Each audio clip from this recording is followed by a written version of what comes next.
السلام عليكم الأخوات، لاباس عليكم؟ بخير مزيانين؟ أنا فرحانة اليوم، فرحانة بزاف. عملت التخطيط على القلب وجبر لي الشرايين ديال القلب ديالي مزيانين، وما عندي لا سكر لا كوليسترول. الكوليسترول شي نسبة ضعيفة بزاف، ما حسباليش.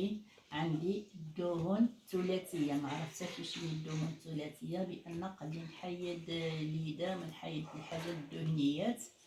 شاركت معكم هذه المكملات ديالي وانا فرحانه بزاف. هذا النهار ما قدتنيش الفرحه حتى الغدا، ما تغديتش بقوه فرحانه، والحمد لله ولله الحمد. خرج لي شويه د الرجيم والخلفه. قال لي ما عندك حتى حاجه، الصحه ديالك جيده من اي حاجه، لا من الطبيب السرطان اللي مشيت هاد السيمانه اللي فاتت، لا دابا انا حيت لاباري ديالي. اللهم لك الحمد في هاد الساعه، الحمد لله وشكرا لدي اكسين.